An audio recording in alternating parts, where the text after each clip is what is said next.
Without objection, any prepared statements that our witnesses may have will be included in the record. And I want to welcome our first panel, Subcommittee Chairman Andy Harris and Ranking Member Rosa DeLauro from the Committee on Appropriations. Chairman Harris, I welcome your testimony. Thank you very much, Chairman Burgess and esteemed members of the Rules Committee. Thank you for your warm welcome and your kind invitation to testify today. I appear before you today on the Continuing Appropriations and Others Matter Act of 2025.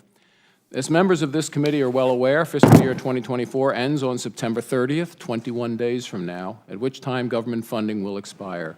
This means that Congress must act to ensure that the government remains open and operating. But indeed, prior to August, the House has already taken clear steps toward completing our fiscal year 25 funding measures. The Appropriations Committee reported out all 12 of our appropriation bills by mid-July, and by the end of July, the House passed 5 of the 12 bills across the floor. Those 5 bills encompass nearly 71% of overall discretionary spending. Just to remind the Chairman, our Senate has passed none out of the Senate floor, and that is what has resulted in the current impasse. While this is a good start, what we did in the House, there's still much work to be done. In order to give us time to complete our work for the year, a continuing resolution is obviously needed. Today's bill extends government funding for 6 months through March 28, 2025, and that's the time that would be necessary to do the appropriate conferencing with our tardy Senate colleagues. It also includes extensions of programs that must remain in place, such as the National Flood Insurance Program. Today's bill also provides additional funding for disaster relief. We've seen a large number of natural disasters all across the United States this year, including wildfires, flooding, severe storms, and tornadoes. These funds will help provide needed relief for communities all across the United States that have faced natural disasters this year. Importantly, today's bill also recognizes the importance of securing our elections. This November, Americans will go to the polls to elect a new President of the United States, along with every member of the House and 1/3 of the Senate. Americans will be asked to make difficult decisions about the future of our country. But with so much at stake, it's more important than ever to ensure that our elections are in fact secure. That's why today's bill also includes the text of the bipartisan passed Safeguard American Voter Eligibility, or SAVE Act, which will ensure that only American citizens may vote in federal elections. The security of our national elections is of critical importance to all Americans, and as such, passage of the SAVE Act as part of today's bill is simply common sense. Because although the SAVE Act passed the House of Representatives, again, the Democrat majority in the Senate has chosen not to bring it up for a vote in the Senate. I thank each of you for your time and look forward to your questions today and yield back. Gentleman yields back. Chair, thanks, gentlemen. Ranking Member DeLauro, you're recognized. Thank you, Chairman Burgess, and members of the committee. I'm delighted to be here with you this afternoon. I oppose this continuing resolution, which would shortchange our veterans, absolve the House Republican majority of their responsibility to govern, and move us closer to a shutdown. And I urge my colleagues to vote against it. The majority's proposal completely abandons our nation's veterans. We have been told by the Department of Veterans Affairs and the Office of Management and Budget that $12 billion... I'm sorry, Mr. Chairman, I can barely hear her. Sure? Is that better? Okay. The majority's proposal completely abandons our nation's veterans. We've been told by the Department of Veterans Affairs and the Office of Management and Budget that $12 billion more is required to provide medical care for veterans who have been exposed to toxic substances. Despite those needs, the majority has decided to provide nothing for veterans' medical needs. I cannot understand how anybody could support this bill, go home to look their veteran constituents in the eye and tell them that they voted to shortchange the medical care they earned with their service. It is disgraceful. And we could have solved this issue had the majority considered a bipartisan path forward at any point during this entire process. But instead, Just like last year, House Republicans squandered an entire year by taking us down a partisan path, forcing us to waste time considering extreme funding bills based on Trump's Project 2025 they could not pass and that have no chance of becoming law. 5 bills passed, 7 not. Couldn't even bring them to the floor.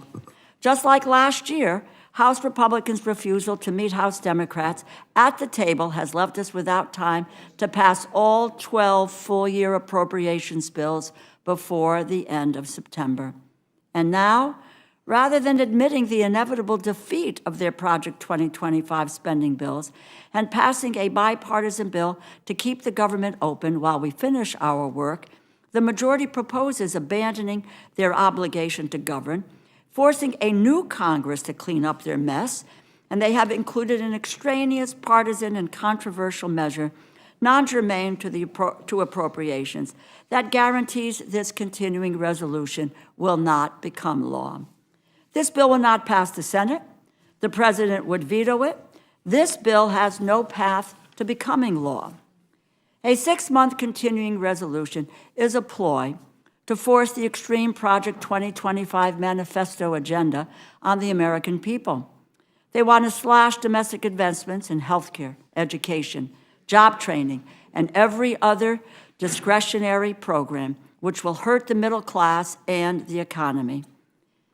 The Republican majority believes a continuing resolution to the end of March provides them with more leverage to force their unpopular cuts to services that American families depend on to make ends meet. The majority knows that the fiscal year ends September 30th and that we cannot fund the government without the support of Democrats and Republicans in the House and the Senate.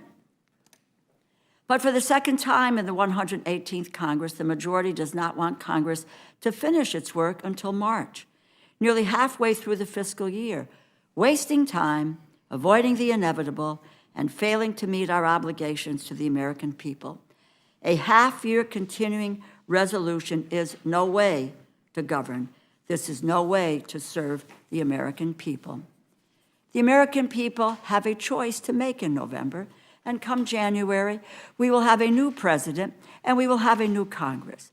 While we presumably disagree on who we think will be leading our country, and which side of the aisle will hold the gavels, we should agree that it is not right, not in the interest of the American people, for us to punt this year's work deep into next year for a different Congress and a different White House to be confronted with. We must pass a continuing resolution that allows us to finish our work before the new president and Congress are sworn in, and which addresses the immediate needs of the American families, workers, and veterans. A continuing resolution that ends in December, rather than one that lasts a half year, better serves our national security and our military readiness, veterans and their families, victims recovering from natural disasters, and all hard-working American taxpayers. Instead, the majority's bill fails our veterans. The majority's bill fails our military, putting government funding on autopilot for 6 months, which means the Department of Defense cannot execute its strategic priorities, such as investing in cutting-edge technologies and capabilities. Investments in our defense industrial base will be put on hold, including the submarine and shipbuilding bases.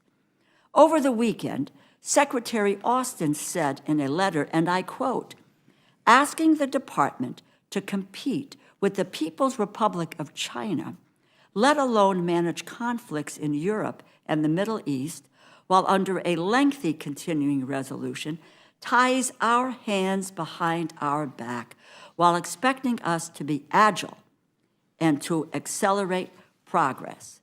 He continued, the single most important thing that Congress can do to ensure U.S. national security is to pass timely legislation for all 12 appropriations bills for fiscal 2025. And I believe that every a member of the committee has received a letter from the Secretary of Defense in detail about what are the areas that would be held back if we move to a March 2025 bill. The majority's bill fails our seniors and Americans with disabilities on Social Security. No additional funding for the Social Security Administration's operating budget will result in reduced hours, closed field offices, and longer wait times for applicants and claims. The majority's bill fails the communities devastated by disasters by shortchanging emergency funds for FEMA. The bill provides nothing to address the dramatic collapse of the Key Bridge in Maryland, and nothing for block grants to help communities with the long-term recovery from devastating natural disasters from 2023, including the horrifying wildfires in Hawaii, the tornadoes across the country that devastated communities in places like Oklahoma. The majority fails low-income families, deprives them of support to achieve economic stability and well-being by halting payments for the Temporary Assistance for Needy Families program. Failure to extend TANF payments to states for the first 2 quarters of the fiscal year means Republicans are blocking more than $8 billion in reimbursements for state-run programs to help low-income families and children. And the majority is failing to live up to their own promises to the American people that they are capable of being entrusted to do the hard work of governing. They have unequivocally demonstrated they cannot. This bill is an admission that a House Republican majority cannot govern. They would rather gamble on an intervening election than attempt to complete their work on time. Let us hope the majority does not drive us straight to a Republican shutdown. But if they do shut down the government, I have no doubt the American people will know who is to blame. Vote no on this continuing resolution. Abandon this partisan game. Join Democrats at the table. It is past time to govern, and I thank you for the time. Chair, thanks, gentlelady. Did the gentlelady wish to submit something for the record, the letter that she referenced earlier? I'm happy to submit the Secretary's letter. Let me make sure I didn't miss something. Yeah, okay. Very well.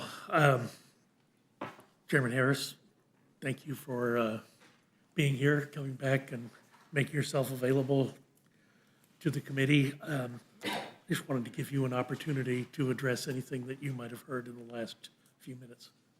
Well, Mr. Chairman, the only thing I can say is that the failure was on the part of the Democrat Majority Leader in the Senate, who did not put any of the bills that we sent over there to the floor. So to somehow suggest that the Republicans, for instance, for the Secretary of Defense to suggest that the Republicans are at fault for not having a budget next year in place, an appropriations bill in place for the Department of Defense, I find it a little curious if, in fact, if I heard correctly, that he actually suggested that the best thing we can do is pass all 12 bills. I thought he was only concerned with 2 bills at best, the Department of Defense bill and, of course, the energy bill, which funds our nuclear arsenal.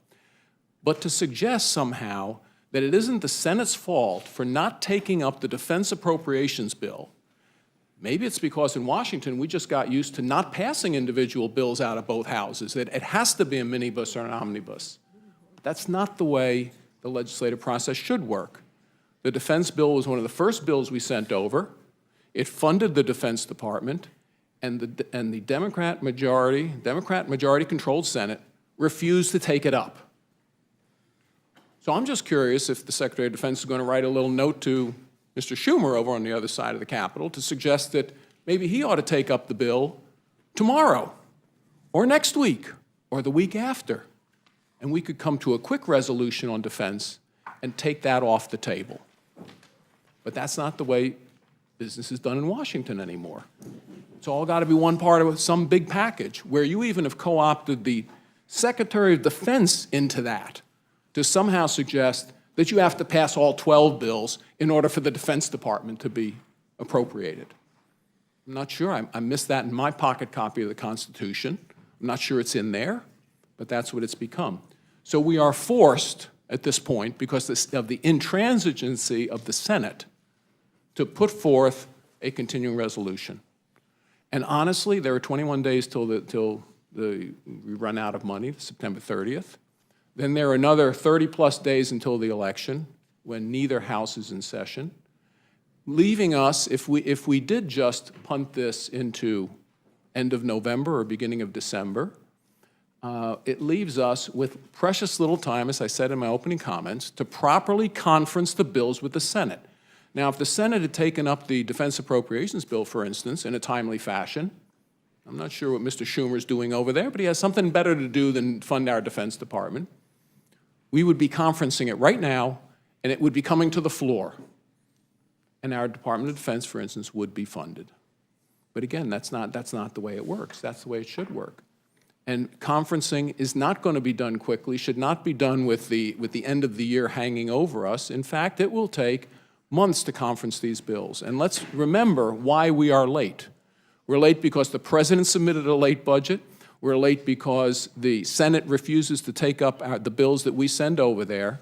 And now we're expected to do a year's worth of work in the time between the November election and the end of December. It's not enough time to do it properly, Mr. Chairman. So that's why this bill puts it off to an appropriate endpoint when we have the time to do it. It includes the SAVE Act, which, Mr. Chairman, when I go around the country, people are kind of concerned with the number, the millions and millions of people who have entered this country illegally under this administration. And without the protection of the law in place, could indeed, in some jurisdictions, register to vote, perhaps even for a federal election. This is so important that we need belts and suspenders, because some people will say, well, we don't need the SAVE Act, it's already illegal. This is so important you need belts and suspenders, because this is what the American people are talking about now. They're talking about probably over 10 million people entering this country illegally in the last 3.5 years. Enough to certainly tip an election if the appropriate safeguards are not in place, like the SAVE Act. Again, and I just want to remind everyone here, passed on a bipartisan basis.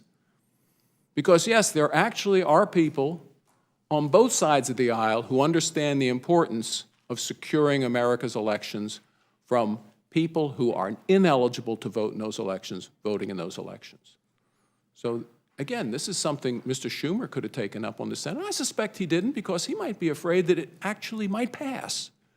That actually there probably are enough senators there to overcome a filibuster and to pass that act, because it's just common sense. If you talk to American people, you go, that's common sense. I thought we wouldn't even need a law, but apparently we do need a law, because now cases are coming up where people who are in this country illegally are in fact on voter rolls. And finally, we have, with regards to the veteran question, the President, the administration, took until July to figure out that they didn't really have enough money. They didn't ask for enough money in February when they submitted their budget. Well, that's pretty stunning, because I would think that the whole purpose of them, and I'm sure they have a lot of people in that department that does budget projections, that they should have projected well in advance and requested that money for this fiscal year. So at the late date in July, they come forward and say, no, we actually need tens of millions of dollars more. I shouldn't say tens of millions, actually over $10 billion more to take care of our nation's veterans. Now, we'll take care of our nation's veterans, and I want to remind everyone that, we are here the whole month. We're here in November, December, January, February, March. If there is a need that is not addressed in this continuing resolution, this Congress is in session for 5 of the 6 months of this continuing resolution, and we could deal with it at that time. Again, a lot of straw men thrown up. I get it. The American people are kind of up to here with the partisanship in Washington. They look at us and say, you can't even agree on not letting illegal people in this country illegally from registering to vote for a federal election. You can't even agree on that in Washington. They're fed up with it. And hopefully it's reflected in the upcoming election. With that, Mr. Chairman, I would yield to any other questions. Mr. Chairman? I appreciate the very thorough coverage that you provided. Yes, Ranking Member DeLauro. Well, just a point I want to make, which has to do with the comments, the last comments on the VA and veterans and holding them. I'll wait till the gentleman pours his water. What they are really doing is politicizing veterans' care and benefits. Let's acknowledge the truth. The need for health care has grown since the enactment of the PACT Act. And you heard my colleague make unspecific accusations at the administration and of mismanagement. The fact is the VA has seen a record number of health care appointments on pace for 127 million in 2024, well exceeding the previous year's record. More veterans are enrolling in VA care. Over 412,000 have enrolled over the last 365 days. It's a 27% increase year over year. There's a record number of claims being processed, already exceeding 2 million, on pace to break last year's record by 30%. This is because the PACT Act is working. Enrollment is up because of the VA's good work to find veterans in need of care, cut through the bureaucracy, get them the services and the benefits that they deserve. The truth is the increased demand for funding is a good news story. More veterans than ever are receiving care. And I wish that my colleagues have thought it was a good thing. This is a Republican excuse that is somehow VA mismanagement is beyond the pale. We made a commitment to these veterans when we passed the PACT Act, and the bill has now come due. It's time to follow through on the promise and deal with the $12 billion that is required to address the medical services that are needed for our veterans. Thank you. Chairman Harris, if I could just ask you one other question, and it's a little bit on a different topic.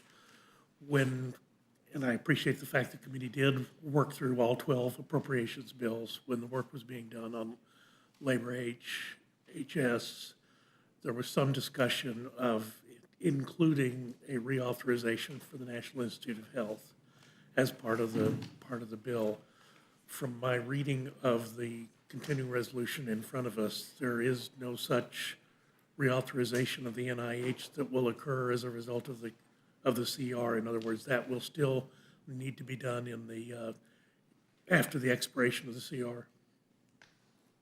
Yes, that is correct. There was I'll call it generally a organizational reform that was suggested in the bill as passed out of the House, but it is not one of the anomalies in the continuing resolution. That's correct. Very well. I thank both of you for your testimony today. Mr. McGovern, you're recognized for questions. Yeah, thank you. Does the SAVE Act allow convicted felons to vote? Excuse me, you addressing, you asking me? I don't even. Oh, whoever, okay, I'll let whoever answer. Yeah.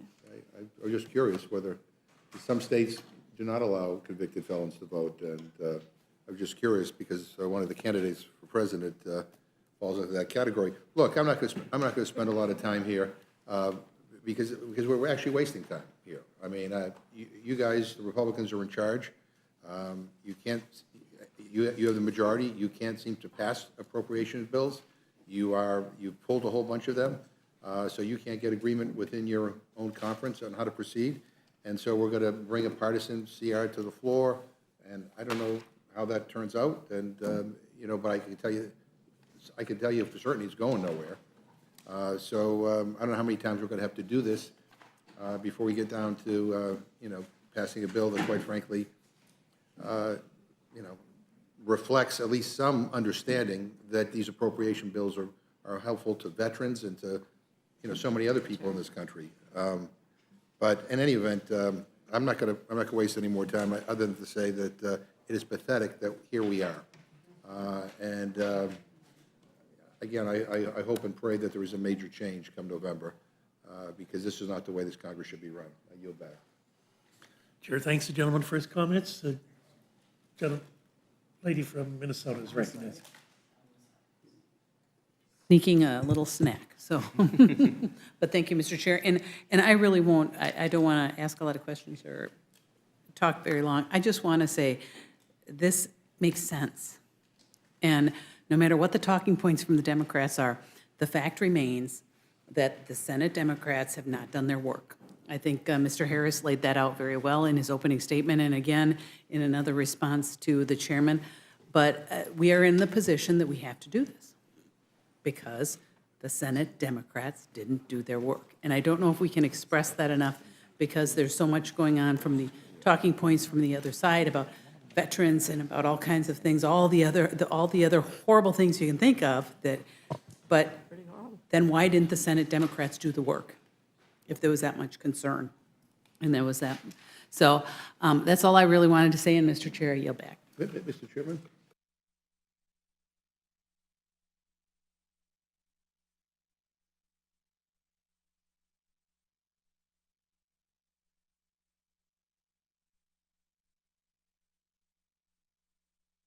Our jobs here, and then we can blame the other people for not doing their jobs. But we haven't done our job here by any measure. I thank the gentleman. I yield back. Chair, thanks, the gentleman. The gentleman from Colorado is recognized. I thank the chairman, and thank you, Chairman and Ranking Member, for your testimony today. Just to underscore a point that our ranking member of the Rules Committee, I think, well articulated, and just to be clear on the facts, my understanding is the House has not sent a single appropriations bill for the next fiscal year to the United States Senate. The House passed a few bills, as Mr. Harris mentioned. Of course, Republicans failed to pass appropriation bills for agriculture, rural development, Food and Drug Administration, commerce, justice, science, and related agencies, energy and water development and related agencies, financial services and general government, labor, health, and human services, education and related agencies, and then finally transportation, housing, and HUD. So, wide variety of appropriation bills that the Republican majority has failed to pass, and the limited bills they have passed, they've refused to send to the United States Senate for the Senate's consideration. So I think characterization to the contrary is a bit rich and untrue. Mr. Harris, I guess one question I wanted to ask you and get a better sense of, it's clear by virtue of your testimony and the decisions made by the Republican majority that the SAVE Act is very important to you and you believe important to the country. Is that a fair? It's important to the American people, that's correct. It's important enough, in your view, to attach to this continuing resolution, right? In my view, and I think in the opinion of the American people, they expect that people in this country illegally are not going to be voting in federal elections. And that's why you've added that provision to the CR, as opposed to taking that bill up in regular order next week or the week after or in October or November, right? We did take it up, and if the gentleman will remember, it passed the House with 5 minority members agreeing and is sitting over in the Senate. So the bill has been taken up. It's just that we can't, Chuck Schumer refuses to do the work of the American people and, for instance, take up the SAVE Act, because again, I'll reiterate, I suspect that he believes it actually might pass in the Senate. And why it wouldn't, I'm not sure, because I think everyone should agree that people who are in the country illegally shouldn't vote in a federal election. But the fact is, we did take it up, and the Senate Mr. Schumer refuses to put it on the voting schedule in the Senate. So then why put it in the CR? Well, if it comes over with the CR, that's a, and I've been around here long enough to know there are such things that are called must-pass bills. The CR is considered a must-pass bill at some point, and attaching something like the SAVE Act to it might actually reinforce with the American people that Congress actually does believe that only American citizens should vote in American elections. And given that point, Mr. Harris, why not do the same thing for the $12 billion in funding that the VA needs to take care of our nation's veterans? If you believe that a signal of how important legislation is to include it in the CR, that it's something that can't be taken up during the duration of a CR through the next fiscal year, through March of 2025, that demonstrates that it's an issue of vital importance. What could be more important than the $12 billion that the VA desperately needs to provide care for our nation's veterans? Why put that on the back burner? So I'll remind the gentleman that the military construction VA bill that was passed by the Republicans in the House actually increased funding for the veterans, and the Democrat minority voted against increasing that funding for the VA. That bill is over in the Senate.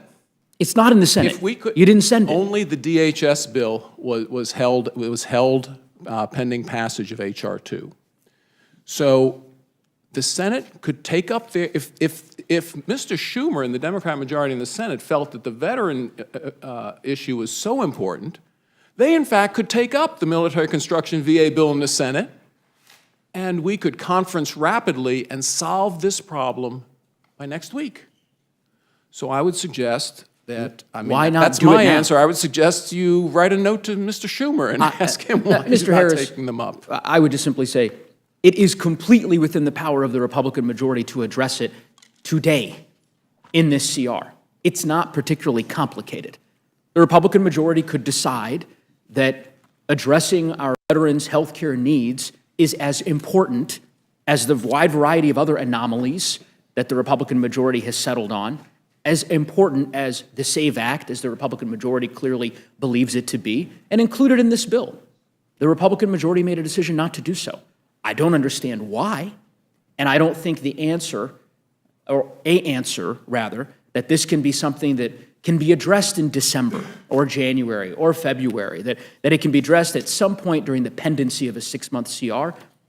I think that answer is not going to comport with the needs of the American people. I think they will find that answer deeply disquieting. Ranking Member DeLauro, if you care to expound on that. Well, first of all, I would just say, let me just make a point on the issue of eligibility of non-citizens, whether to vote or otherwise. But what this CR does is shuts down the E-Verify program, I might add, which is our nation's system to confirm the eligibility of non-citizens to work lawfully in the United States.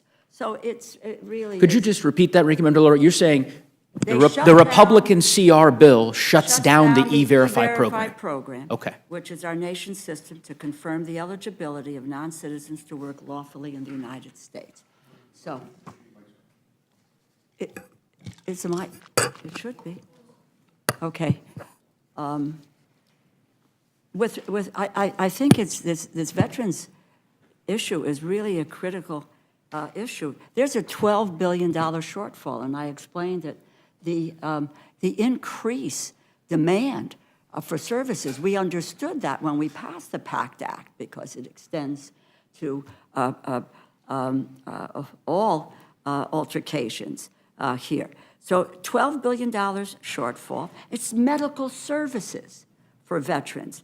And this is, you can read, the VA would have, this is the OMB, VA would have insufficient funding to maintain medical care operations for veterans through 2025. Absent this funding, VA need to begin addressing any potential shortfall as early as the first quarter of fiscal year 2025. So $0 here. And the most, and it's really a little crazy here because you look at section 144 of the CR, and it gives the VA authority to spend funding provided in this CR for medical service faster than they normally would be allowed. But there are $0 in the bill for medical services. So they're going to spend $0 as fast as they can. Now, it would be laughable if it were not serious for veterans that are faced with grave illnesses and they simply need to get their medical care. You know, to your point, you ask your colleagues in the majority, how hard is it to do the right thing? Yeah, I couldn't agree more, Ranking Member, and you know, this notion that the CR as written is some sacred parchment that can't be modified in any way is contravened by the manager's amendment that I understand Chairman Cole has submitted that would address some issues with respect to TANF funding. So clearly it is within the majority's power to address what is a very salient issue a distressing issue that the VA has identified. According to the Office of Management and Budget, I'll simply quote from their letter to the Congress that, quote, "The VA would have insufficient funding to maintain medical care operations for veterans through fiscal year 2025, period." That's the bottom line. So a vote for this bill is a vote that ultimately would deprive the VA of their ability to care for our nation's veterans. It's why I'll be voting no on the CR, and why I'll be encouraging my colleagues to do the same. I yield back, Madam Chair. Thank you very much, and I would call on Mr. Massey. Can we be honest with the American people about what's going on here? This is political theater. I'm going to call out both sides right here. It's all posturing, it's fake fighting. We all know where it ends up. This is Groundhog Day. I don't care if the Democrat is the speaker or Republican is the speaker. We always get a CR in September, and then we get an omnibus. Sometimes there's a twist on that. We might get the omnibus before Christmas, but if we're not good, it comes after Christmas. But that's what's going to happen. And in the meantime, it's political theater. You know, we've got it's good theater. We've got great writers. I wish they'd just come up with a new plot. It's the same plot every fiscal year. What should we be doing? It's already been discussed. We should have done 12 separate bills. We should have done 12 separate bills. But again, whether Democrats are in control or Republicans are in control, we never do the 12 separate bills. Why do we always spend at least as much as we did last year, and why do we never cut spending? It's because Democrats want to grow the welfare state, and Republicans want to grow the military-industrial complex. And we're eventually going to get together, and they're both going to go up. I guarantee it. And both parties are just fine letting the bureaucrats do their thing, which should be our thing, according to Article 1, Section 8 in the Constitution. We are empowered with these things. Most important of the things we do is the funding, and that's the big lever we have. You know, I've sat through now almost 2 years of hearings in this Congress where we've exposed lies at the CDC, shortcuts at the FDA, unconstitutional gun bans at the ATF, over-prosecution of January 6ers at the DOJ, targeting common citizens at the FBI, spying by the NSA, illegal mandates for livestock by the USDA, targeting plant vaccine or transgenic plant vaccine at the NSF, and censorship, the censorship industrial complex of which the NSF is part of, automobile kill switch at the DOT. Now, these are all things I think most Democrats are just fine with, this kind of totalitarian state that the bureaucrats are pushing on us. But Republicans at least pretend to be against these things. But what are we going to do this September? We're going to fund every freaking one of those things that we have exposed. That is the tool that we have, is the funding. Why are we funding things we don't like? We don't have to. Well, it's because we're addicted to spending. And this doesn't do anything about the addiction at all. So let me touch on one point too here that I think is important. Is, you know, a couple years ago, or a summer and a half ago, I suppose now, we did something where we allowed the debt limit to be increased. But as a condition of that, we said if you do a CR that lasts past April 30th, everything's going to get cut 1%. And that, to me, seemed like at least a little tinge of fiscal responsibility was creeping in. But now I notice that this CR, instead of going 1 year and giving us time to do the 12 appropriations bills, is going to go 6 months. Now, let me tell you what's going to happen because this goes 6 months. Number one, it ends in March 28th, on March 28th. Well, the automatic cuts happen on April 30th if the CR went past that. So that is exactly why the Speaker chose a 6-month CR, is so we don't have even the chance, a threat to this town, it's a threat of a 1% cut. We don't want to even, this is like T-ball. The 1% cut is on the tee, and Republicans won't even swing at it. So instead, we're going to do a 6-month CR instead of a 1-year CR. That sets up another crisis next spring where we can do another pretend fight sometime around March. And that fight will it'll be the same fight regardless of who wins the presidency and who's in charge of the Senate and the House, and we're basically going to get pretty much the same result. But that's 6 months from now. In the meantime, we can kick the can down the road. All of these things that we've exposed and all of these hearings are going to continue to get funded. But wait, there's a bright, shiny object on this CR. I've never seen one of these. I have never seen a bright, shiny object attached to one of these must-pass bills. Oh, wait, no. It actually happens. There always is. A bright, shiny object. A bauble, if you will. A little something to get excited about. This SAVE Act. It's going to save us all, right? And by the way, this is good political theater. I do like this part of it, that we're going to see almost every Democrat cast a vote so that illegals can vote in our elections. I mean, that's pretty clever on the part of our speaker to set that up, make you all take that vote. But here's what he's going to do after you take that vote. He's going to take it off. The bright, shiny object goes away. It's Lucy and the football again. And the American public is all revved up. Yeah, we're going to get to save that. We're going to save these elections. We're going to stop the illegals from voting. Really? How are you going to do that in like 6 weeks? I think they're already registered if they're going to vote. Some of them probably already voted. This SAVE Act ain't going to save anything. And particularly because it ain't ever going to become law. It's a false promise to get all the Republicans half pregnant. And then you're going to get fully pregnant by the end of September when you vote for this CR. That is not going to have this, I mean, I hate to break this to you. I mean, the Democrats already know this. I'm not telling you anything special. I hate to break it to the Republicans. You ain't getting the SAVE Act. It is not going to stay on this bill. Why? Because we're going to cave. We're going to cave. Is it a fight worth having? Absolutely, it's a fight worth having. Make those Democrats say they want illegals to vote. Make them take that vote as many times as you can. And then make them go to the ballot box in November. But that's what it is. It's political theater, folks. We all know where it ends up. We've seen it. I've been here 12 years. I've seen it 12 times. I refuse to be a thespian in this failure theater.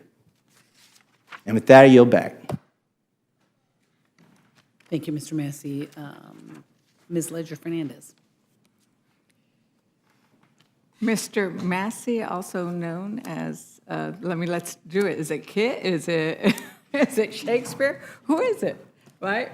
You know, I think what's really key here is that you are absolutely correct, that this is political theater. I would just object to your characterization of what this first act is, right? Because I think what this first act is an indication of where your values are and what you prioritize.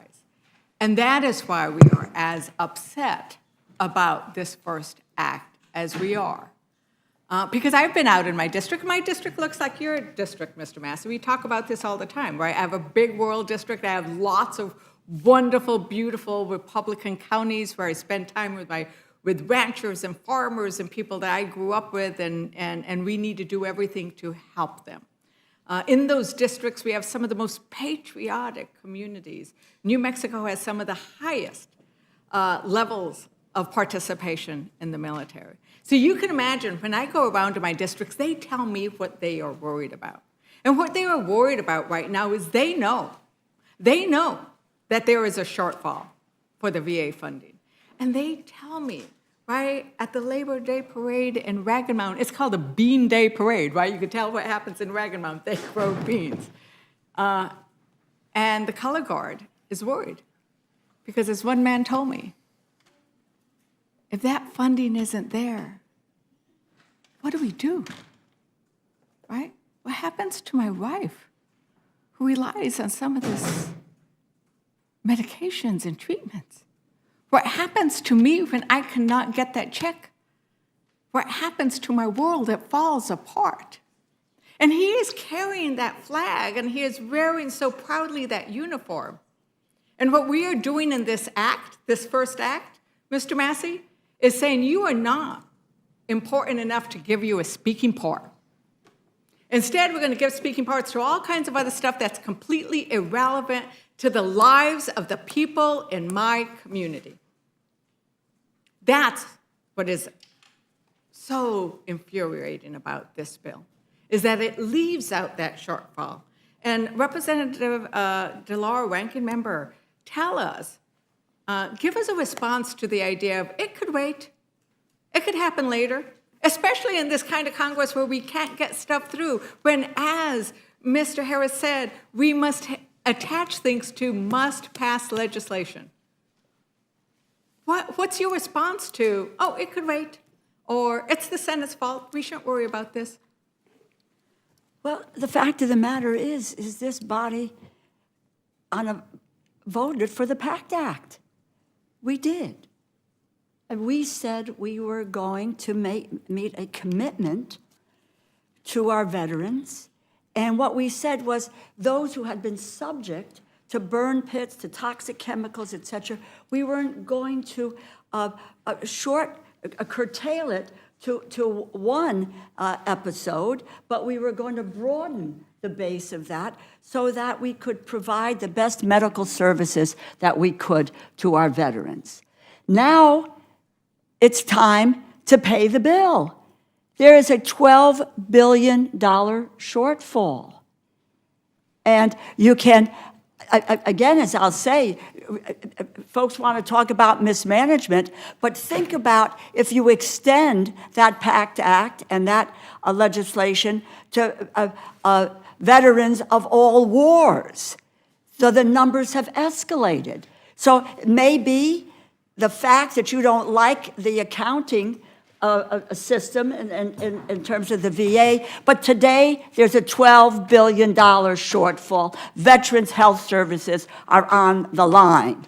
And do we meet our commitment? Do we do the right thing? Do we keep a promise to our veterans?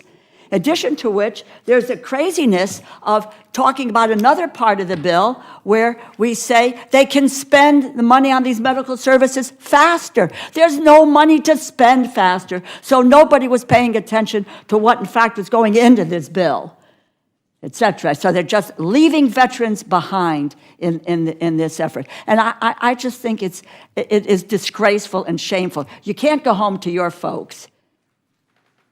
Nobody should be able to go home to their folks and tell them that we are meeting the needs of the veterans in terms of their medical services. It is just not happening with this CR. And this is their first opportunity where they could fix it, and they could fix it now. They could and fix when it right. when we fail in our first opportunity, and as the Representative Harris has said, a must-pass bill to prioritize our veterans, we are not giving them the priority they deserve. And instead, what are we doing? Instead, what did they say is the shiny object, as Representative Massey said? The shiny object is the SAVE Act. Now, everybody knows in this room that it is already illegal to vote if you are not a citizen. It is illegal to vote if you are not a citizen. It's illegal to vote if you are a resident and not a citizen. It's illegal to vote if you're an undocumented immigrant. It is illegal to vote already. So that concern that they keep raising is not real. Instead, what did they do? This SAVE Act actually hurts my communities once again, because who do I represent? I represent Native Americans. The first Americans will no longer be able to use their tribal ID to register and vote. It's making it harder for Native Americans to vote. And I might remind people, who helped Joe Biden win Arizona? Native Americans. Who does this bill target? Native Americans. I might remind everybody that who else is it making harder to vote? We're talking about veterans. Under the SAVE Act, you would not be able to use, without additional information, a military ID to register and vote. That's insulting. And why? Why would you go after making it harder for the military to vote? We talked about this when we discussed the SAVE Act. Military participate in our elections at lower numbers than the regular population. They give their lives. They put their lives on the line, and we're saying with that military ID that you are willing to die for this country, you cannot use it to register to vote? That tells you where your priorities are, and that this is indeed political theater. Because it's not about undocumented, it's about making it harder for other people to register to vote. And I want to say, why? Why are you making it so hard for our military to vote? Is it because military voters are increasingly upset with the Republican presidential nominee, Madam Chair? I'd like to introduce the February 2024 article, open quote, "Trump disrespects the military." It's published in the National Security Action. Without objection. Thank you, Madam Chair. I would point out, Madam Chair, that in the article it points out that Trump has, and I quote, "Trump has not only continued to verbally insult active duty military, prisoners at war, and follow service members. As president, he consistently failed to protect them and laughed off their injuries and deaths." With the military ID, you can fight and die for this country. But their Republican SAVE Act bill wouldn't let you use it alone to register to vote.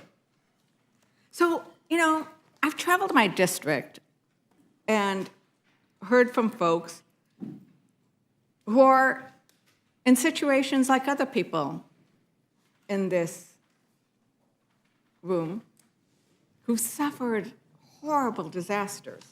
Right, in my district, we've had flooding and fires. There's a disaster declaration in place to cover the hard work of recovery. But I've also met with the administrator. She was out there visiting the site, and she explained to me what is going to happen because there is not enough money to cover the obligations to help people recover. And let's face it, a flood, a fire, or tornado, or hurricane, that's not red or blue. That just destroys the lives of our communities. I'm fighting for this FEMA funding because New Mexico has 2 disaster declarations, and my citizens, my constituents will be hurt. But you know what? I'm concerned about every state. Every state, every community deserves help. Looking around this room in Kentucky, there's a disaster declaration in Kentucky. They need help. Texas, they need help. New York, South Carolina, they'll all suffer if we don't fund FEMA shortfall. Representative DeLauro, can you describe what happens if we don't provide the full funding that's needed at FEMA now? It really is pretty incredible. On last Friday, in my district in Seymour, Connecticut, where we had these flash flooding, and it wiped out a rail line. The structure underneath the rail lines just was washed away, and I went to visit the site with the emergency services, with people representing FEMA, et cetera. And the fact is that without FEMA funds, they're going to be unable to address the issues and of restoring services.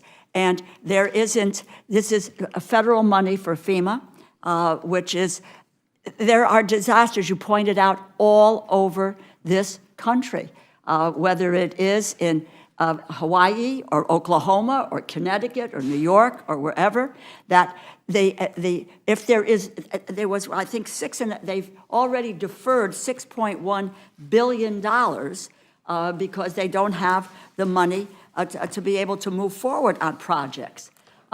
This is not something that was created by a Democrat or a Republican or so forth. This is it's a disaster. It's Mother Nature doing something, and these communities are going to mightily suffer, whether or not they're individuals or whether or not they're businesses that are not going to be able to deal with the kinds of services that are necessary for them to continue. If without the money, FEMA cannot move forward. They need $24 billion. And my understanding in this bill, there's $10 billion. That is a very, very big difference in what we need in order to be able to go forward to meet the disaster relief issues that are facing So less than country. half of what is needed. Republicans put in the continuing resolution less of half of what is That's right. needed. So which business do I say, you get help, and But you I'm don't. sorry, on the other side of the street, your neighbor is not. When we are going to be working neighbors to neighbor, community to community, we must cover everybody. No matter where you live, whether it is in South Carolina or in New Mexico or in Connecticut or in Kentucky. We've had a disaster, emergency disaster declaration. Towns like Seymour, Oxford, Monroe, all of these places are just trying to figure out how they're going to be able to build back. Build back. And without FEMA, they're not able to build back. And it is just a helping hand that FEMA's coming up. It's just, it's the kind of thing you do expect government to do. When there is that kind of disaster, what kind of helping hand can you expect? And our federal law says we will provide it. But once again, it is Congress's job to fund the government, to fund our promises, to fund the PACT Act, to pass the Farm Bill. We haven't done that. So all the things we should be doing that we are not doing, and instead focusing on items that are not essential in this moment. Well, I think there's a point also with regard to defense funding, and that, this is acute national security threats that we are faced with. And I won't go into chapter and verse because the Secretary's letter does that. But each of the services impacted under the 6-month CR, the Army, delaying development of next-generation squad weapon, lethal semi-autonomous aerial unmanned systems, and the Navy delays space and electronic warfare engineering programs. Air Force delays B-21 progress, initial operational capability. So this is a reality. Ranking on labor HHS, not on defense, and the material is coming from the Department of Defense with a reality of what happens with a 6-month continuing resolution. A point made earlier at a different time was that if you only wanted to fund defense and not do everything else, that was absolutely the wrong thing to do because we were all dependent on one another in terms of the overall security of this country. Now we're talking about if this were so important, it would have been done in another way, and let's blame the United States Senate. Look, I'm not one that carries a lot of water for what goes on in the United States Senate with some areas, but this is not the Senate's fault. This is the fault of this body here with a failure to govern, a failure to pass the bills that we could have been passing all along. We've done it before. I chaired this committee, and I've watched tough, hard negotiations week after week, month after month, until we were able to come to a conclusion, and we did it in December. We didn't carry over until the following year. It was with Senator Shelby, with Senator Leahy, with Congresswoman Granger, and myself. We made a decision to get it done and not carry it over. It can be done. There's got to be a willingness to get it done. And my view, that willingness is not here at the moment. Thank you very much, Ranking Member. And I believe that this issue of needing to work things on that hard work and hard bipartisan work, I've enjoyed listening to the appropriators talk about how it was done in the past on that hard bipartisan work together. And if there's not anything, is there anything else you'd like to point out? I happen to be the last Democrat, so is there anything else you want to mention at this time? I think we've made the point with regard to veterans. It's the clarity of that. The military piece, there's real clarity overall with that. I think the FEMA issue, these are the big issues that are coming out of this bill. And above all, we all know that you have to have Democrats and Republicans at the table to hammer out the bills so that in the final analysis, the president signs the bill. Otherwise, the government shuts down. That's not what happens with other pieces of legislation. That happens with the appropriations bills and with the funding bills. We can come together. We have in the past. There is no doubt in my mind that if there is a willingness to do it, let's do it. We can get started and we can make it happen by mid-December and going forward. Thank you for your optimism, Ranking Member DeLauro. And with that, I yield back. Thank you. And I would yield to Mr. Norman. Mr. Lawyer, you mentioned national security threat. Is the invasion at the border a national security threat? I'm talking about what's here in this bill in terms of defense funding and commenting on the letter. I don't know if you've received a copy of Secretary Austin's letter, where he outlines very, very clearly what the downside is if we, to the military and to our national security. No, is our national security under attack by the invasion at the border, yes or no? Well, I don't know, I don't understand what your question is in relation to. Are you talking about? You said this was a national security threat if we didn't pass. This CR. Let me just, I'll let you finish. Look, can I just ask the question? Sure, go ahead. You, Go right ahead. I just caught the tail end of you saying this, not funding The Defense Department. Defense Department through, I guess you're wanting through the end of this year. Yeah. Was a national security threat. Is the invasion at the border a national security threat? I don't understand what that has to do with the continuing Oh, really? resolution. Yeah. What does it have to do with the continuing resolution? Your continuing resolution. This is a one corner, the Republican House majority. The Senate hasn't participated The national in this. security threat has everything to do with the funding. The national security threat, that invasion at the border that your administration has saddled us with is a threat to this whole system of Well, government. let me- Let me just tell you this. Well, go ahead. The fact that we are putting the SAVE Act with this to verify whether you're a citizen or not, I think has a lot to do with the integrity of this country and our voting system. Well, I would just say to you that if you were very, very concerned about the border security issue, then you would have been able to pass the bipartisan bill that came out of the United States Senate. That's not true. That's not true. The Border Patrol. You were Border 15, it was Security- 15,000 per day. That was a farce, just to get, and you know I'm that. focused on this continuing resolution. I get that.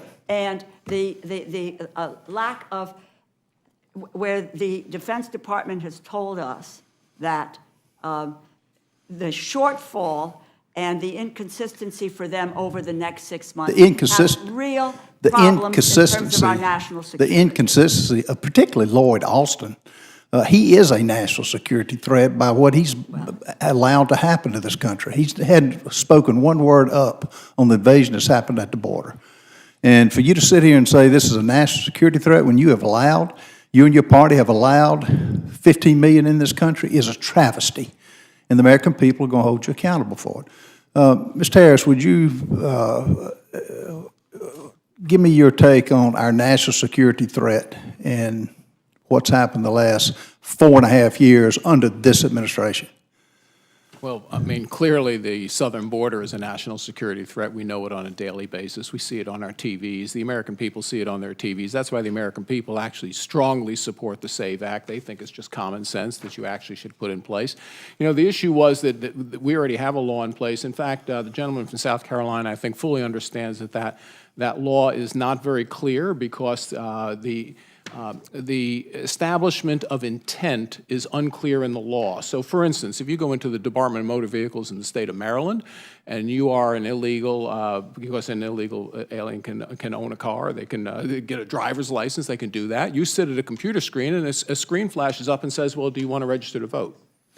So All when they you have to do is they have to push yes, and there is no, the DMV person, and I know because I did this a couple times, DMV, they don't come and say, oh, but you know, you have to be an American citizen, or you have to be this. They're not going over the rules with you. So in fact, the way it's established, the way some states have established voter registration, allows the illegal alien to register to vote, perhaps without intending to do it, to break the law. The SAVE Act fills in the loophole. Again, it's a belts and suspenders approach. The American people expect it because the reports of people voting illegally. Is it accountability? Yeah, look, the fact of the matter is that there are states who push back against it because I think, honestly, some states don't mind if illegal aliens vote in federal elections. Well, when you check the box, what the SAVE Act does is puts penalties in place for those who bypass it, ignore it, overlook it. And You know, we got 15 million here that my good friends on the other aisle don't want any accountability for. Those want you say there is no problem. I think it's constitutional, isn't it, that you have to be an American citizen to vote? It absolutely is. Again, it's a belt and suspenders approach, and I'll correct the gentleman. We don't have 15 million people here illegally. We probably have well over 20 million now because we have 10 million just in the last 3.5 years. And I will tell you what came alive with me the past 2 weeks. You realize there are over 320,000 children, unaccompanied minors, that are into God knows what. Put it into football perspectives. Each state football stadium holds around 85,000. That's 4 stadiums of children in this country, Mr. Lario, of your administration, letting in this country without a parent, without knowing the language, to fend for themselves. That is a travesty. I yield back. If I might, you Oh, you yes, asked- yes, ma'am. You Well, asked a question. I've Well, yielded back, I'll but- ask the chair, yeah, I apologize. Lario, please. Because there's one piece in this. This is on unmanned aircraft systems and the authority for that. Allowing the authorities, this is coming from, allowing authorities to lapse would weaken the nation's overall security posture, leaving critical infrastructure, public spaces more exposed to drone-related threats. Additionally, it would provide transnational criminal organizations with more opportunities to use drones to evade detection and carry out illegal activities across borders. What's your point? The point is that there are systems that are not going to be able to be utilized that could potentially address what you are talking about in terms They of utilized the illegal- balloon from China. They utilized that, didn't they? The balloon Sir, from I China that was responding- utilized. I was responding to your issue of dealing with the border. This is If you- something that would deal with it, If you and would, it is if you want to eliminated. deal with the border, you would have done it 4.5 years ago. You Don't didn't do talk to it. me about dealing with You the wanted border. to let the 15 million in, but to keep power. It's not going to work this time. You know, my friend, I have acknowledged a border crisis. We've had opportunities to deal with it. We had opportunities. I've been here for a while. I can remember when Senator McCain No, and no. others Today. came together. Today. They came together to put forward a immigration reform, and it was the House at the time, House Republicans, who rejected it in the same way that House Republicans have rejected it in this past year when former President Trump said to folks in the majority, don't do it, don't give Biden a win. If you're really serious about All it, right. you would have If taken on Biden that wanted bill. to, if Thank Biden you. wanted to win, he would have Thank you. finished the wall and stopped Thank it. you. He's the Well- one that opened it up, and you know it, and children Go are on. suffering. All right, Yes. all right. You made them Let's suffer take a when you breath. separated them from their families. I'm going to recognize Mr. Roy. I thank the gentlelady, I thank the chair. Mr. Harris, is there anything that stops Congress from passing an appropriations bill at any point after a CR is adopted that would, whether it's an omnibus appropriations bill or all 12 appropriations bills? In other words, if a CR is adopted of any length, whether it be 3 months or a year, can Congress continue to do its work, pass appropriations bills, and override the CR? Well, the gentleman makes a good point. You don't override the CR. The CR actually has an expiration date for funding, just like our expiration date for funding right now is September 30th, yet we pass appropriations bills in June. In fact, just to correct the record on the VA, and somehow Republicans don't care about veterans, that's the first bill we brought to the floor, June 6th. And it passed the House on a party line vote. That means that every Republican voted, and by the way, the amount for VA medical care funding was at the president's budget request. Right.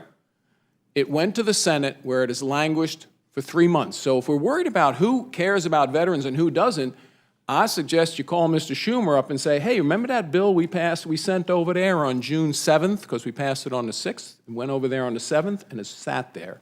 The fact of the matter is, it's just that it's an expiration date. It's not the date you have to pay. I mean, we don't have to pass those bills on Right. March 28th. We could pass them in December. We could pass them in November. We could pass them in January. In fact, if the Senate begins to do its job and conference with us, pass some of the bills on the floor, we sent 5 over, that we sent 4 because I think Homeland Security is still over here because Senate refuses to take up a real border bill, H.R. 2, not the phony one that was put up in the Senate.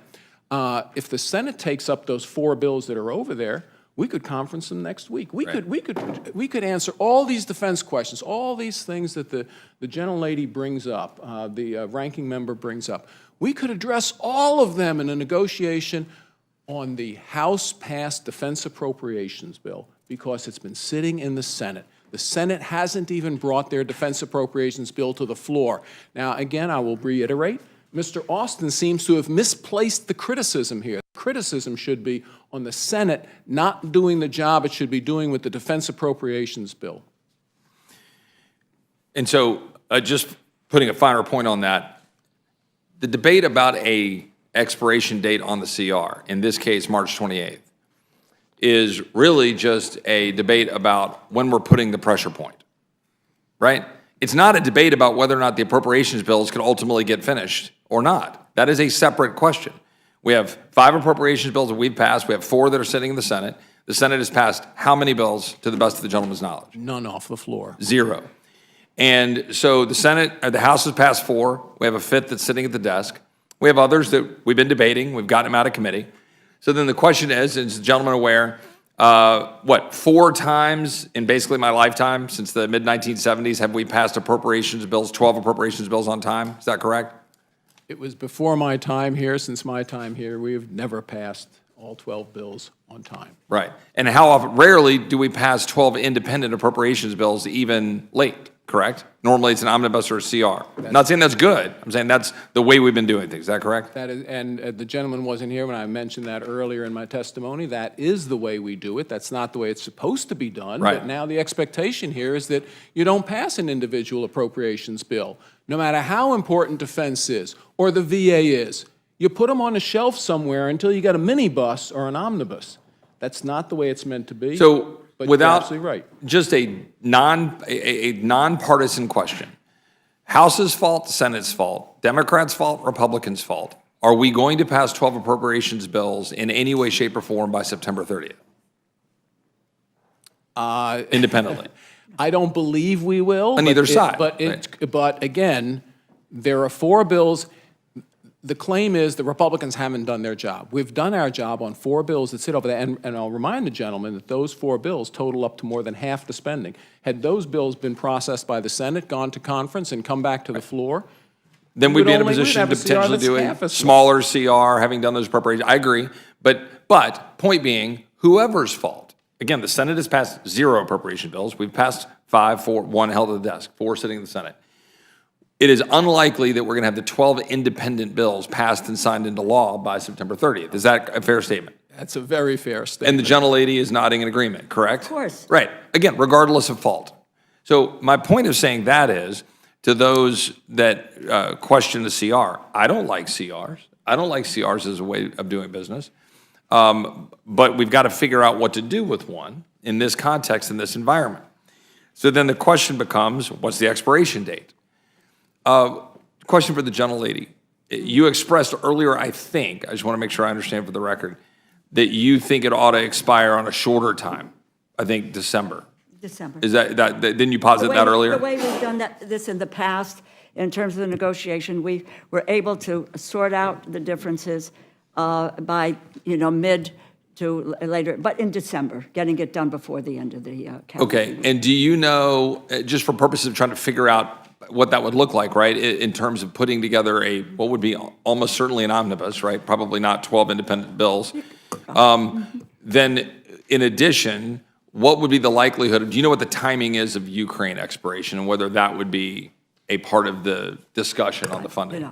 I think that we're talking about the bills that are currently before the body that we have, as you pointed out. Right. There are 5 bills that have been passed. There are additional 7 that still need to be. One would have to be sitting down with the view of getting it done in the way that we have done in the past, and that means hard negotiations. And what we did the last time in terms of doing this, and it was still carried over to March, you've got to be done with the extraneous, non-germane riders that are part of the bills. You've got to focus in on what the FRA said in terms of an increase of 1% for defense and an increase of 1% for non-defense. If we follow the rules of the road, we could get this done in short order. So, but it would be an omnibus, almost certainly. An omnibus, a minibus, et cetera. And We're not so- going to do right. individual bills. Which is one of those things. It goes back to my point about timing,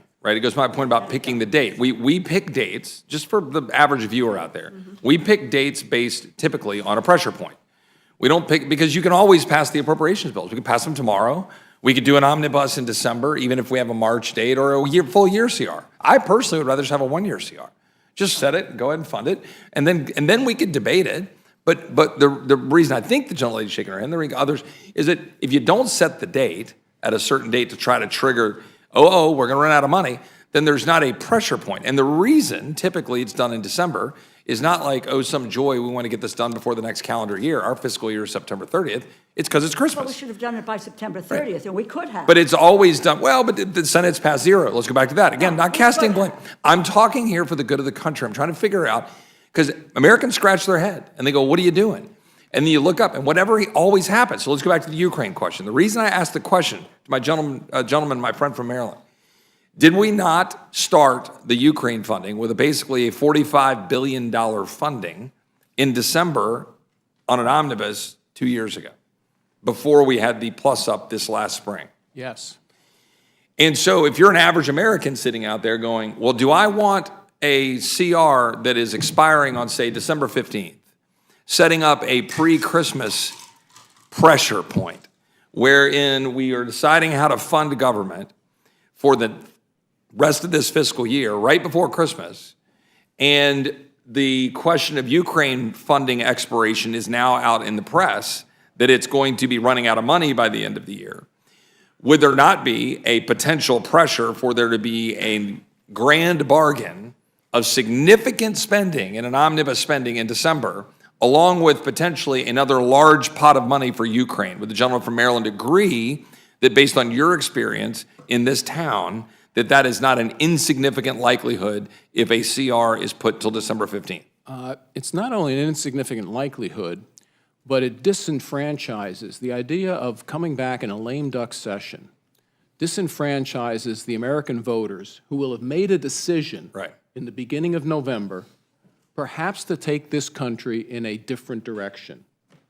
And to me, that's the reason why, again, we don't know what the outcome of the election is going to be, but let's set the deadline into the next administration, into the next Congress, because I think that's just fair for the American voters. They're going to make a big decision this fall, and it would be a shame if this Congress, in a lame duck session, did things like that. Again, with the pressure of a debt ceiling, with the pressure of a Ukraine funding, with the pressure of Israeli funding. I mean, you could do the whole laundry list.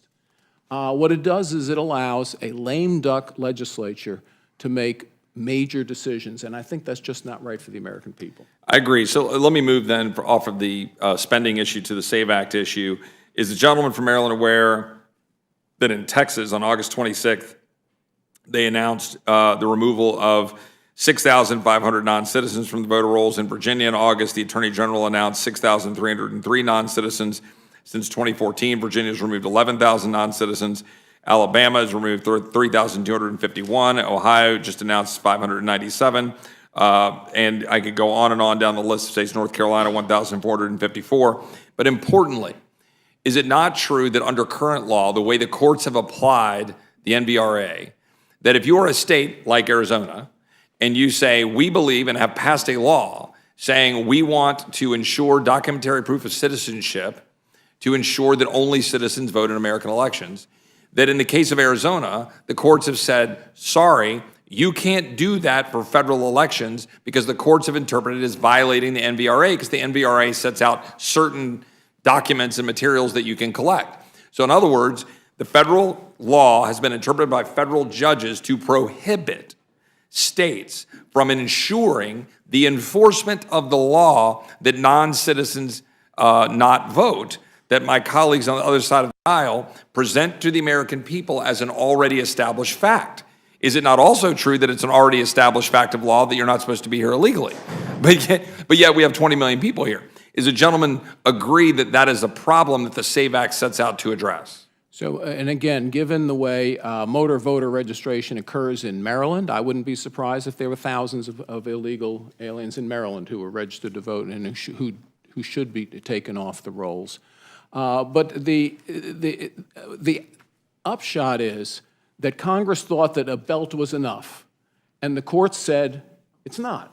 We're going to have to put suspenders on this too, and that's what the SAVE Act does. It clarifies the law so that the court cannot go to a state like they did in Arizona and say you can't do this. I think that clarification needs to be made because there are states who care about whether or not illegal aliens vote in elections.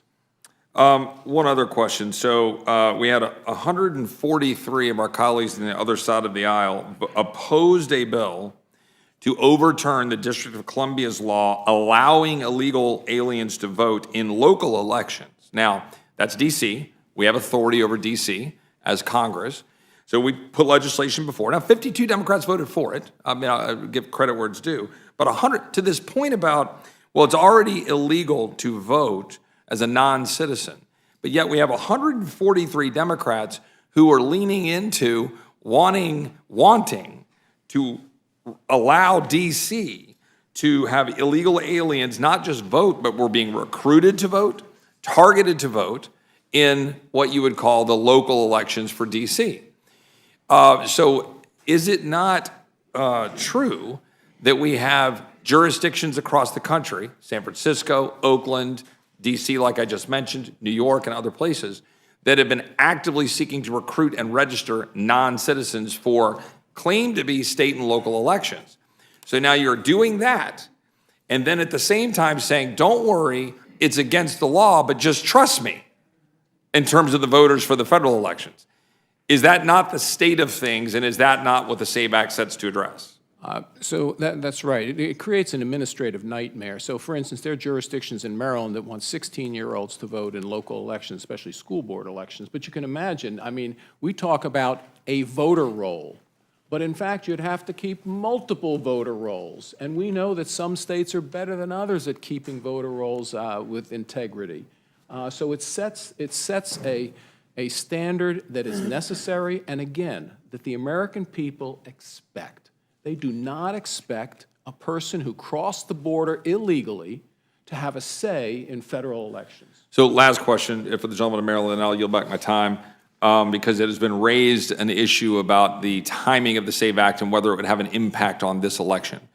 And let me share the concerns raised by my friend from Kentucky and others about, how this plays out in terms of timing. And, lack of joy of saying that we're at a place where we haven't passed 12 appropriations bills. I wish we had. I wish we weren't doing a CR like we always do. But we are where we are. And so the question here with respect to the SAVE Act and timing, would the gentleman agree, by and large, I'll posit some things that I think is important for everybody to know, is that the bill would be effective upon enactment, is the way it's drafted, that it will still be effective because a number of states, 22 states, allow for election day registration. So we got to keep in mind, people say, well, people are already registered. Well, that assertion is correct that a lot of states have already registration, and dates that have already passed, but we have same day registration in certain states. We have a significant impact where there's other states that have expired. For example, Nevada is same day. North Carolina, I think, is same day registration permitted during early voting. Pennsylvania has 15 days before the election. In other words, there's still a lot of time between now and election day with respect to those issues. Does the gentleman agree that that's important in the consideration with respect to timing? I would agree, and not only that, there is no bad time to do this. Because, again, the American people actually think that the protections are in place so that illegal aliens are not voting in our federal elections. And the fact of the matter, which the gentleman from Texas has brought up, due to the Arizona ruling, indicates that those protections are not really in place. So there is no bad time to do it. This should have been done. Honestly, it should have been taken up by the Senate when it was passed, when this bipartisan bill, and remember, this was passed on a bipartisan basis. When it was sent over to the Senate, shame on the Democrat majority in the Senate. They should have taken it up. And again, I will reiterate, I suspect they didn't because it actually could pass, because an overwhelming majority of Americans agree with the idea that people in this country illegally should not be voting in a federal election. And the gentleman is aware that the legislation requires states to remove non-citizens for their existing roles through the election. So in other words, if we were to pass this into law by the September 30th deadline, we will have funded the United States government, including our men and women in uniform, and including all the things that are concerned about through March 28th, giving time for a new election to have transpired and a new set of priorities to be established, not doing it during the lame duck. And we would have set up a situation in which we'd have the SAVE Act, which is supported, the issue is supported by 80+% of the American people, and it would then give time still to, and require, to clean non-citizens from their existing roles through the election, and the tools, it gives them access to databases they don't currently have a requirement and access to have access to. And so I think that's an important piece of this, in addition to additional penalties for federal employees and state and local election officials that register non-citizens to vote. It enhances those penalties so that you can make sure that we have a belief in our elections. Final point that has been made about the VA, for the gentleman from Maryland, is it not true that we basically have the VA secretary saying we have more people applying for this than we thought, so that those of us who had raised concerns when the PACT Act was passed, and we were saying this was going to create a system that was going to be very difficult to predict and administer, and raise those issues, and even some of us voted against and didn't want to vote against because we have constituents suffering from burn pit harm, but we said this is going to be a problem. And now are we not sitting here looking at the piper being here that has to be paid, and this is the problem? Would the gentleman agree with that, and then I'll yield back? Well, I do, and that's why the Congress, in its wisdom, has $112 billion in advanced appropriation to do this. So this is not the emergency that it is being held up as, and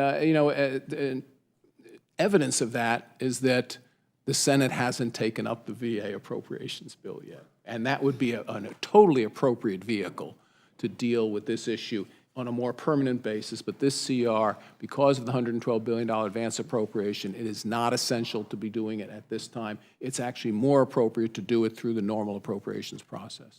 Thank you, gentleman. I yield back. Gentleman yields back, Chair. Thanks. The gentleman from Georgia is recognized. Thank you, Mr. Chairman. I have an hour or two of questions. I'm kidding. I wouldn't do that to you. I would just like to make a couple of points. One is we have a $2.4 trillion deficit over the last 365 days. $2.4 trillion. We're not at war. We're not in a healthcare emergency, and we're not technically in a recession. We're not. $2.4 trillion deficit. $35 trillion in debt. And so as we push forward with discussions about continuing resolution or appropriations, let's just recognize that we can't afford all of the things that we're spending money on. And we're going to have to make some choices between things we want and other things that we want. And, there's been a lot of discussion here. My friend, Mr. Massey, spoke earlier about some things, and we're going to pass this bill through the House hopefully on Wednesday, and it'll go to the Senate, and the Senate will do what they do, and that's nothing. And the reason the Senate doesn't pass appropriation measures is because it gives the majority leader, Chuck Schumer, all of the power. It's intentional. He's a power-hungry individual. His oath to the Constitution means nothing to him. And so by not passing appropriation measures, it means everything gets negotiated out through his office. It's not the way we want to do things because it diminishes the role of the people's elected representatives, but it's the way he does things. Fortunately, if you believe the polls, he won't be the majority leader. And I do believe the polls. I think the Republicans will control the Senate next year. And I'm going to say this. All this discussion about 60 days, 90 days, 180 days, ultimately, there's an election coming in 56 days. 56 days from now, the public's going to make a decision. They're gonna choose a Republican president or a Democratic president, a Republican House or a Democratic House, a Republican Senate or a Democratic Senate. That's what's gonna happen in our democracy. And I would tell you the likelihood, whether we do a 60, a 90, or 180-day resolution, let's say we do 60 or 90 days, is that whoever wins simply doesn't do a whole lot, and we end up with another 90-day continuing resolution. So why not just go ahead and do 180 days? This is what happens in presidential election cycles. We've had the continuing resolutions, and then someone gets elected president, and they ask for another continuing resolution so that they can then get their people seated. And I think that's, in all likelihood, what will happen again. So why not just go ahead and do 180 days and take the potential shutdown off the table? Take the shutdown off the table. 60 days puts you at November the 29th, which gives us maybe 10 days after the election. If we do 60 days, maybe 10 days. What's going to change? The Senate's not going to do anything after the election. You got Thanksgiving break in there. If you go 90 days, it puts you December 29th, the Sunday after Christmas. So the Dems have got this argument about 60 days or 90 days. Ultimately, we're going to end up with 180 days of continuing resolutions, I believe. So let's just go ahead and do 180 days of continuing resolution. Let's take the shutdown off the table so the American citizens don't have to worry about that over Thanksgiving or Christmas or January or February. And then if we come to an agreement, if we can come to an agreement that recognizes that we can't afford to spend as much as we're spending, then hopefully we can get something done. Unfortunately, it would be an omnibus and not individual appropriation measures. But the 180 days is not a reason to be against the piece of legislation. If you run the calendar, the 180 days is not a reason to be against the piece of legislation. And if you're for illegal immigrants voting in this country, then you should stand for that before the American citizens in November. And with that, Mr. Chairman, I yield. Chair thanks the gentleman. The gentleman yields back. I do want to thank our witnesses for their testimony and their endurance. This panel is excused. As we transition, I want to welcome our second panel, Representative Gooden and Subcommittee Ranking Member Johnson from the Committee on Judiciary to the witness table.